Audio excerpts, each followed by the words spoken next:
Alors pour nous, la Green Golf Convention, c'est un rendez-vous incontournable qui a lieu donc tous les 2 ans, puisque cet événement rassemble les intendants de parcours de golf français, qui est l'un de nos segments principaux en ce qui concerne notre activité gazon en France.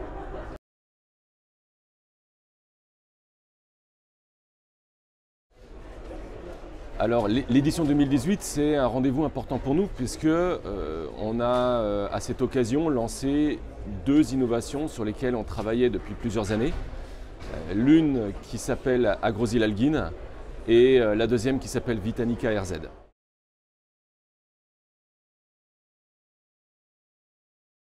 Alors, ce qui est important en fait déjà de comprendre en fait, c'est que ces 2 produits viennent en fait intégrer un concept que l'on a créé il y a maintenant 5 ou 6 ans et qui nous a permis de réorienter notre recherche et développement vers des solutions à action biostimulante pour renforcer la vigueur et la vitalité du gazon. Alors Agrosil Algin, lui, il va travailler de manière spécifique sur le sol et également sur le jeune gazon issu de semis ou issu de regarnissage. Et il va s'adresser à tout type de sol où, à un moment donné, pour une raison ou pour une autre, la vie microbienne du sol fonctionne au ralenti. Alors ça peut être sur de la création, puisque sur des nouveaux substrats, on sait que la vie microbienne met toujours un certain temps avant de se développer, ou cela peut être également sur des gazons en place avec des substrats de type sableux qu'on retrouve sur les greens de golf, mais aussi des substrats élaborés ou des substrats renforcés type hybride qu'on retrouve aujourd'hui sur les terrains de sport de haut niveau, puisque sur ce type de sol, la vie microbienne rencontre des conditions qui ne lui sont pas forcément favorables pour pouvoir se développer. En ce qui concerne la deuxième innovation, Vitanica RZ, il s'agit d'un engrais liquide contenant un extrait d'algues et dans lequel on a également ajouté notre nouvelle souche de bactéries bénéfiques au développement du gazon qui s'appelle Bacillus R6 CDX. Alors ce produit s'appelle Vitanica RZ. Pourquoi RZ? RZ en fait ce sont les initiales de rhizosphère, la zone de développement du système racinaire. Car ce produit Vitanica RZ va être particulièrement, va agir de manière très spécifique sur la zone de développement du système racinaire du gazon.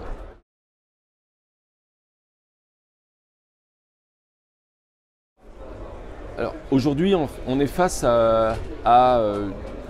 on est confronté à une très grosse évolution en matière d'entretien des gazons et qui va probablement continuer à se développer dans les prochaines années, liée soit à des nouveaux concepts d'entretien, je pense aux substrats hybrides renforcés qu'on trouve sur les terrains de sport de très haut niveau, je pense aussi bien sûr aux greens de golf où l'exigence des joueurs progresse et l'entretien doit être également fait en conséquence.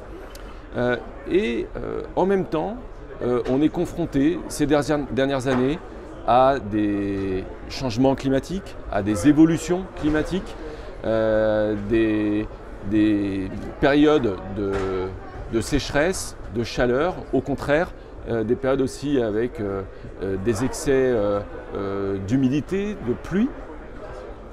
Et toutes ces conditions font que le gazon est confronté à des stress qu'on appelle abiotiques, c'est-à-dire des conditions qui vont le fragiliser. Donc je pense justement à l'effet climat, au piétinement, pourquoi pas. Donc en tant que fabricant d'engrais, on doit, nous, dans le cadre de notre R&D, réfléchir à des solutions pour essayer justement de rendre ce gazon plus vigoureux et avec une meilleure vitalité.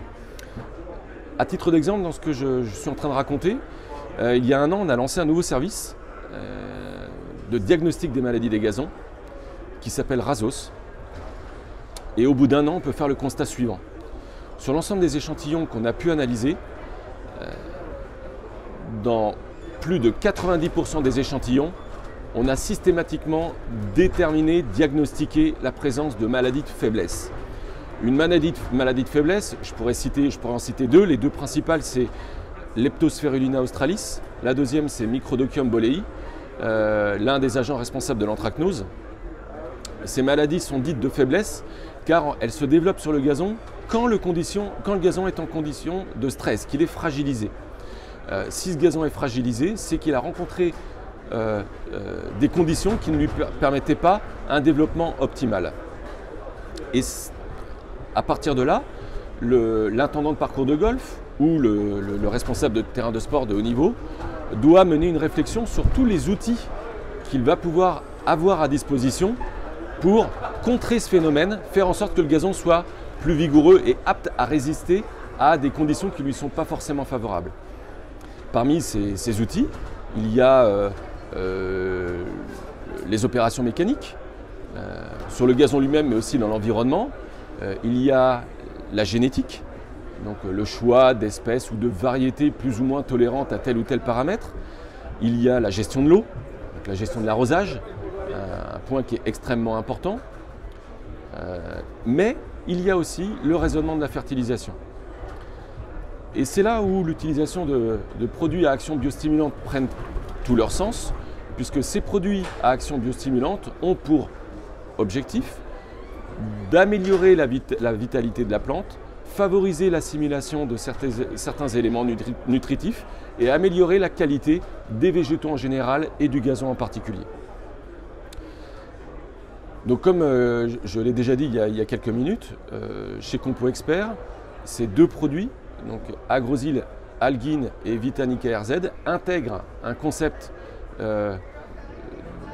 global qui va du sol jusqu'à la plante établie.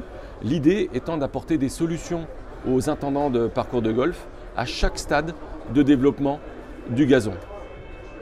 Dès la création ou dès le travail du sol, avec aujourd'hui deux produits à action biostimulante, l'un homologué en 2018 qui s'appelle donc Agrosil Algine, l'autre qui a été homologué en 2016 qui s'appelle Agrosil LR2. Sur le jeune gazon, on a développé deux mélanges de semences de graminées à gazon qui sont enrichis avec notre première souche de Bacillus E4CDX2. On a ensuite une gamme d'engrais à libération progressive qui va plutôt être utilisée sur des gazons établis. Je pense à nos Floranid Twin BS, soit en granulométrie traditionnelle pour les terrains de sport, soit en granulométrie fine pour les greens de golf. Et puis enfin, les engrais liquides pour des situations très particulières autour de 3 Vitanica, le Vitanica P3 Extra enrichi en 2 extraits d'algues, le Vitanica SI enrichi en silice et le petit dernier, le Vitanica RZ, enrichi à la fois en extrait d'algues et également avec la deuxième souche de bactéries bénéfiques au gazon, le Bacillus R6CDX.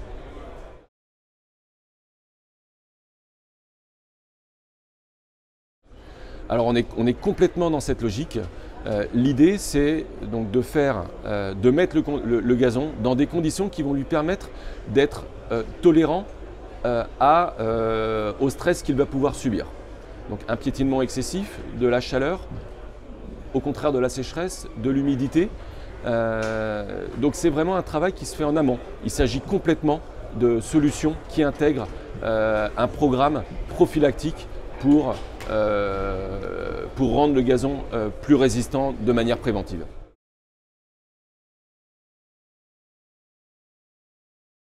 Alors oui, bien qu'il faille complètement distinguer les produits à action biostimulante des pathogènes, puisque d'un point de vue réglementaire, il y a deux choses à préciser. La première, c'est que pour revendiquer une action biostimulante, en France, le produit doit obligatoirement disposer d'une autorisation de mise en marché, c'est-à-dire une autorisation délivrée par les autorités françaises compétentes, en l'occurrence c'est l'ANSES, qui va évaluer un dossier biologique, donc un dossier d'efficacité, et puis un dossier toxicologique et écotoxicologique du produit, et qui va derrière donner une autorisation de mise en marché.